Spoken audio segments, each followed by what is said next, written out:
Hello student, आज हम discuss करेंगे थर्ड यूनिट में हमारा टॉपिक क्या है? Three phase induction motor. इसमें हम सबसे पहला टॉपिक पढ़ेंगे construction features of three phase induction motor. Three phase induction motor का हमें यहाँ पर फिगर दिखाया गया है।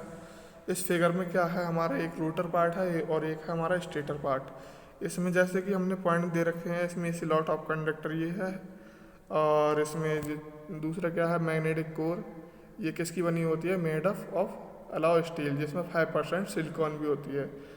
और इधर साइड में देख लीजिए तो हमारा क्या है, provide path for magnetic flux. इसमें ये वाला जो पार्ट दिया है, ये वाला, ये मैग्नेटिक पाथ के लिए होता है। Three phase induction motor induction principal पर वर्क करती है, जिस तरह से हमारा ट्रांसफार्मर काम करता है। मगर ट्रांसफार्मर में प्राइमरी वाइंडिंग जिस पे होती है और सेकेंडरी वाइंडिंग दोनों ही क्या कहते हैं, स्टैटिक होता है। और इसमें मोटर के केस में क्या होता है, इसमें एक स्टैटिक पार्ट होता है, एक रोटेटिंग पार्ट होता है। जो स्टैटिक पार्ट होता है वो हमारा क्या कहलाता है? स्टेटर। स्टेटर के बारे में हम जान लेते हैं। Stator frame is used for providing mechanical support. ये हमारा मैकेनिकल सपोर्ट प्रोवाइड कराता है टू मशीन के लिए। It does not consist any part of magnetic path. इसमें कोई भी मैग्नेटिक पाथ का कोई पार्ट नहीं होता है। इट इज़ नॉट लैमिनेटेड नहीं होता है। 5% सिलिकॉन इज एडिड। इसमें 5% सिलिकॉन को ऐड किया जाता है विद एलॉय स्टील के साथ, टू रिड्यूस द रिलक्टेंस को कम करने के लिए। If percentage increase core becomes mechanical weak brittle. अगर इसमें परसेंटेज ज़्यादा कर दिया जाए सिलिकॉन की तो क्या होगा, ये ब्रिटल हो जाएगा, जिससे कि टूटने का ज़्यादा डर रहेगा। नेक्स्ट पॉइंट देख लेते हैं, फॉर लैमिनेशन स्टैंपिंग। इसमें लैमिनेशन स्टैंपिंग का प्रयोग किया जाता है। Stamping which is use generally a thickness of, उसकी जो थिकनेस होती है वो 0.5 mm की होती है। It is use to reduce the eddy current loss. Eddy current loss को कम करने के लिए इसका यूज करते हैं।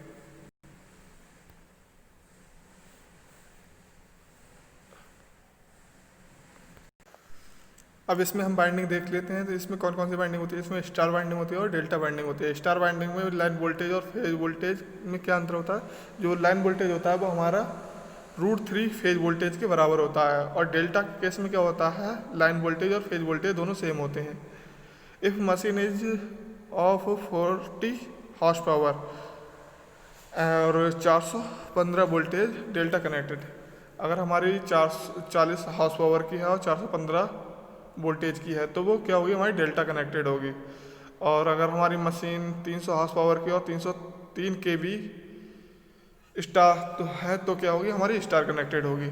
अगर ज़्यादा वो लोड के लिए चाहिए होगा या ज़्यादा पावर के लिए तो हमारी क्या करेंगे, स्टार कनेक्टेड उसकी बाइंडिंग करेंगे।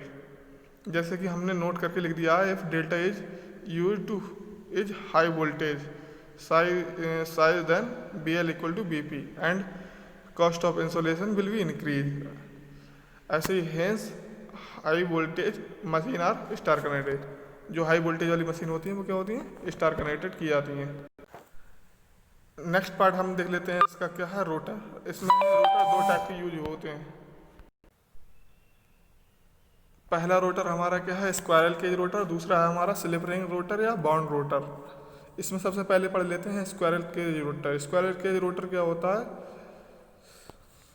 उसकी क्या होती है, कॉस्ट कम होती है, हायर एफिशिएंसी होती है और मेंटेनेंस उसकी क्या होती है, बहुत ही कम होती है।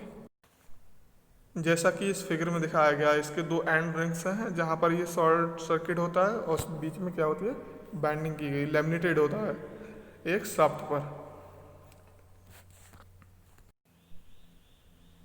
इसमें एक नोट हमारा क्या लिखा है, in rotor the winding should be done.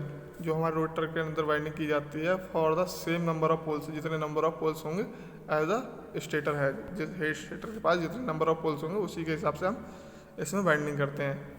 Next हमारा क्या है, स्लिप रिंग इंडक्शन रोटर।